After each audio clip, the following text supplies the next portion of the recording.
اعوذ باللہ من الشیطان الرجیم بسم اللہ الرحمن الرحیم وقال فرعون یا ایہا الملأ ما علمت لکم من الہ غیری فاوقد لی یا ہامان علی الطین فاجعل لی صرحا لعلی اطلع الی الہ موسیٰ وانی لاظنہ من الکاذبین۔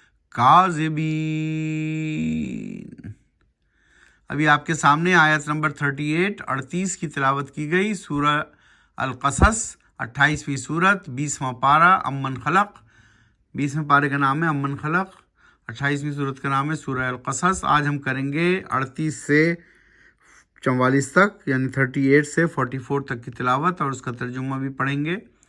اور کہا فرعون نے، اے سرداروں اہل دربار، نہیں میرے علم میں کہ ہو تمہارا کوئی الہ یعنی معبود سوائے میرے، یعنی وہ اپنے آپ کو خدا کہتا تھا، تو اس نے کہا کہ میرے علاوہ کون خدا ہے؟ تو دہکاؤ آگ میرے واسطے، اے حامان، گارے کو اینٹ پکانے کے لیے، اور بناؤ میرے لیے ایک اونچا محل تاکہ دیکھ سکوں میں الہ یعنی معبود موسیٰ کا، یعنی وہ اب موسیٰ علیہ السلام کا مذاق اڑا رہا ہے، کہہ رہا ہے کہ ایک بہت اونچا محل بناؤ، اس پہ چڑھ کے میں دیکھوں گا موسیٰ کے معبود کو، موسیٰ کے اللہ کو، اور یقیناً میرا خیال تو یہ ہے کہ وہ ہے ہی جھوٹا۔ تو انہوں نے جھوٹا ثابت کرنے کے لیے یہ سب کچھ کہا۔ کس نے کہا؟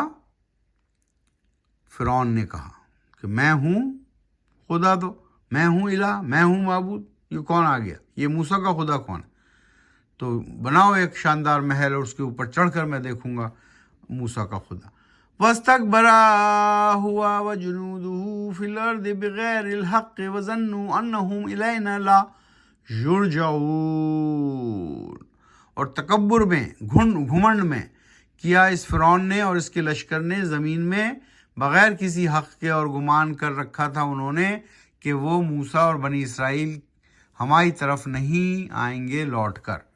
تو وہ تو تکبر میں تھا، اپنے گھمنڈ میں تھا، اس کو یہ خیال ہی نہیں تھا کہ موسیٰ اور بنی اسرائیل جو ہے کبھی ان کے دربار میں بھی آ سکتے ہیں اور اس طرح پیغام بھی دے سکتے ہیں اللہ سبحانہ وتعالیٰ کا۔ فَأَخَذْنَاهُ وَجُنُودَهُ فَنَبَذْنَاهُمْ فِي الْيَمِّ فَانظُرْ كَيْفَ كَانَ عَاقِبَةُ الظَّالِمِينَ۔ پھر پکڑ لیا ہم نے اس فرعون کو اور اس کے لشکر کو، پھر پھینک دیا ان کو سمندر میں، تو دیکھ لو کیسا ہوا انجام ظالموں کا۔ وَجَعَلْنَاهُمْ أَئِمَّةً يَدْعُونَ إِلَى النَّارِ وَيَوْمَ الْقِيَامَةِ لَا يُنصَرُونَ۔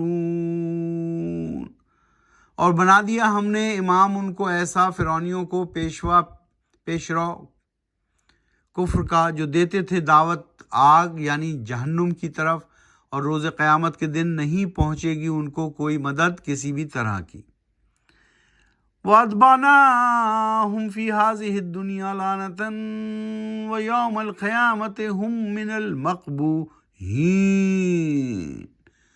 المقبوحین، ذلیل و خوار، بدحال۔ اور پیچھے لگا دی ہم نے ان کے اس دنیا میں لعنت، اور روز قیامت بھی وہ ہوں گے ذلیل و خوار اور بدحال، مقبوحین ہوں گے۔ وَلَقَدْ آتَيْنَا مُوسَى الْكِتَابَ مِنْ بَعْدِ مَا أَهْلَكْنَا الْقُرُونَ بَصَائِرَ لِلنَّاسِ وَهُدًى وَرَحْمَةً لَعَلَّهُمْ يَتَذَكَّرُونَ۔ اور یقیناً عطا کی تھی ہم نے موسیٰ کو کتاب یعنی تورات، حالانکہ اس سے پہلے ہلاک کر چکے تھے ہم پچھلی بستیوں کو، جس کی ہلاکت میں بصارت کی نشانیاں تھیں انسانوں کے لیے، اور ہدایت اور رحمت تھی تاکہ وہ نصیحت یعنی سبق حاصل کر سکیں۔ اللہ سبحانہ وتعالیٰ پھر ریپیٹ کر رہے ہیں یہاں پر کہ موسیٰ علیہ السلام کو تو ہم نے کتاب دی تھی جس کا نام تھا تورات، اور اس سے پہلے جن لوگوں نے نہ مانا اللہ تعالیٰ کے حکم کو، اللہ تعالیٰ کے پیغام کو، ان کو اللہ سبحانہ وتعالیٰ نے ان بستیوں کو، ان قوموں کو ہلاک کر دیا، اور اس میں ہمارے لیے نصیحتیں ہیں، سبق ہے انسانوں کے لیے۔ وَمَا كُنْتَ بِجَانِبِ الْغَرْبِيِّ إِذْ قَضَيْنَا إِلَى مُوسَى الْأَمْرَ وَمَا كُنْتَ مِنَ الشَّاهِدِينَ۔ اے نبی، نہیں موجود تھے تم مغربی جانب وادی طور کے جب ہم نے حوالے کیے تھے احکام موسیٰ کو، فرمان احکام شریعت کے، اور نہیں تھے تم شامل اے نبی صلی اللہ علیہ وآلہ وسلم مشاہدہ کرنے والوں میں یا دیکھنے والوں میں۔ تو ظاہر ہے وہ زمانہ حضور اکرم صلی اللہ علیہ وسلم کا نہیں تھا۔